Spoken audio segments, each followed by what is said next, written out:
हाँ, इस लॉकडाउन के हिंदुस्तान में आपका स्वागत है। मैं आपको बता दूं कि इस वक्त रमज़ानुल मुबारक का महीना वो ख़त्म होने पर है और आज नहीं तो कल जो है वो चांद रात होने के इम्कान हैं। और साथ ये भी बताता चलूँ कि जिस तरीके से जुमे की नमाज़ को लेके जगह जगह से फतवा आने शुरू हुए थे और उन्हें सोशल डिस्टेंसिंग बनाने को कहा था और ये भी कहा था कि कुछ चंद 4-5 लोग ही नमाज़ पढ़ेंगे। देखिए, ईद उल फित्र का मसला ये है कि जो लोग रोज़े रखते हैं उसका इनाम जो है वो ईद उल फित्र की नमाज होती है। लेकिन बहुत सारी जगह का मसला ये भी है कि इस वक्त हमारे साथ हज़रत मौलाना कारी रफ़ीउद्दीन साहब जो तिरमाहन मदरसा के मोहतमिम हैं, वो इस वक्त मेरे साथ जुड़े हुए हैं। तो आज वो हमारे मेहमान ख़ुसूसी हैं, लेकिन उनसे हम बात करने की कोशिश करेंगे और कुछ सवालात भी पूछेंगे। देखिए, इमारत शरिया से अमीर शरीयत मौलाना वली रहमानी का भी फतवा आया है कि आप लोग वो जगह पर मतलब 4-5-6 लोग भी जो है वो ईद की नमाज़ पढ़ सकते हैं खुतबा करके जो है। तो इसी सिलसिले में हम उनसे आज बात करने की भी कोशिश करेंगे कि किस तरह का इमारत शरिया हो, चाहे वो जमात इस्लामी हिंद बिहार हो, उसके बाद फिर दारुल उलूम देवबंद हो, नज़रतुल उलमा हो, मज़ाहिर उलूम सहारनपुर हो, तमाम जगह से जो फतवे आए हैं वो ईदीन की नमाज़ को लेके उनसे हम बात करने की कोशिश करेंगे। हज़रत मौलाना कारी रफ़ीउद्दीन। हाँ, इस लॉकडाउन के हिंदुस्तान में आपका स्वागत है। मैं आपको बता दूं कि इस वक्त रमज़ानुल मुबारक का महीना वो ख़त्म होने पर है और आज नहीं तो कल जो है वो चांद रात होने के इम्कान हैं। और साथ ये भी बताता चलूँ कि जिस तरीके से जुमे की नमाज़ को लेके जगह जगह से फतवा आने शुरू हुए थे और उन्हें सोशल डिस्टेंसिंग बनाने को कहा था और ये भी कहा था कि कुछ चंद 4-5 लोग ही नमाज़ पढ़ेंगे। देखिए, हज़रत मौलाना, पहला सवाल तो आपसे यही है कि इस वक्त मौजूदा सूरत हाल पूरे मुल्क में लॉकडाउन चल रहा है और एक दो दिन के बाद जो है वह जब चांद रात होगी उसके बाद ईद की नमाज़ होगी। लेकिन इज्तमाहियत तौर से नमाज़ होगी नहीं। लोग फतवा जो है कई जगह से आया, दारुल देवबंद से भी आया है और उसके बाद इमारत शरिया से भी आया। तो क्या आप इसके बारे में क्या कहेंगे आवाम से, मुसलमानों से, ख़ास तौर से हिंदुस्तान के मुसलमानों से? बिस्मिल्लाहिर्रहमानिर्रहीम।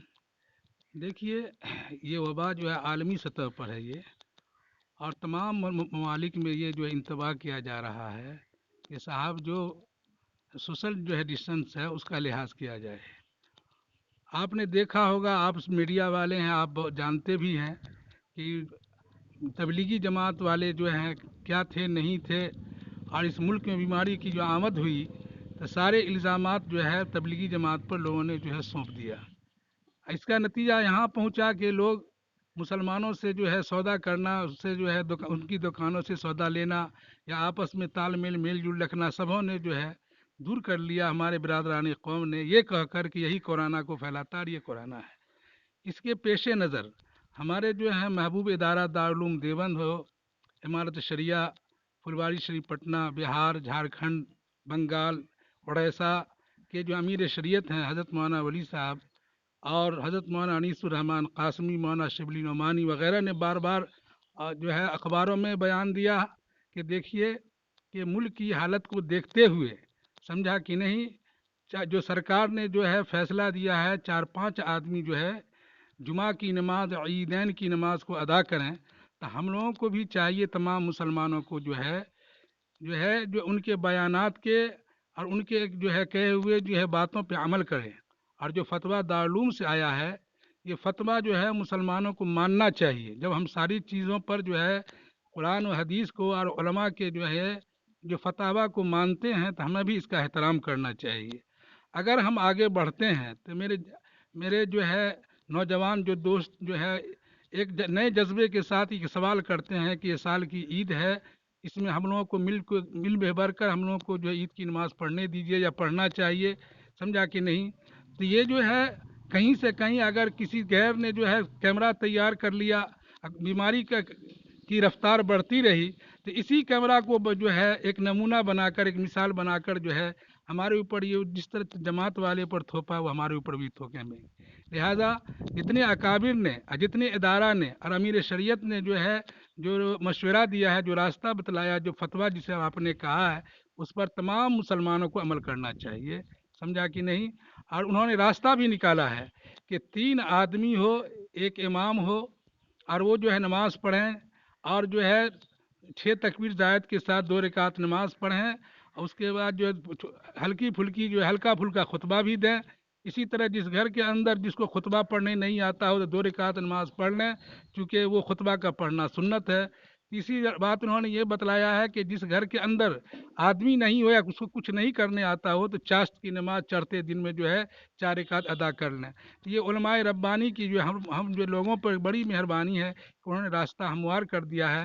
ہم لوگوں کو اس پر عمل کرنا چاہیے. مسلمانوں کو جو ہے اس باتوں پہ جو ہے عمل کرنا چاہیے. مزید اقدامات نہیں کریں تاکہ ہمارے اور ہماری ملت، ہماری قوم، ہمارے دینی ادارہ آنے دنوں پر جو اس کے اوپر لوگ انگشت نمائی کرے. جی آخری سوال میرا آپ سے یہ ہے کہ اس وقت لاک ڈاؤن چل رہا ہے، پچھلے کئی مہینوں سے لگاتار لاک ڈاؤن ہے جی اور لوگ بھوک مری کے بھی شکار ہوئے ہیں، جی جی تو لوگ مایوس کن ہو گئے ہیں ہاں کہ یہ کب تک ہوتا رہے گا، اور خاص طور سے یہ مہلک کی بیماری اللہ کی طرف سے وبا ہے، تو جی اس سلسلے میں عام مسلمان یا کیا کرے اس سلسلے میں، کس طرح کا پیغام دیں گے ان کو آپ؟ دیکھیے مومن اللہ رب العزت کا جو کچھ جو وبا آتا ہے یا جو مصیبتیں آتی ہیں اس پر مومن صبر کرتا ہے. مومن کیا کرتا ہے؟ وہ صبر کرتا ہے. اس وبا کے اندر بھی بہت ساری راز پنہا ہے کہ نہیں؟ کبھی کبھی وہ زحمت بھی ہے، کبھی رحمت بھی ہے.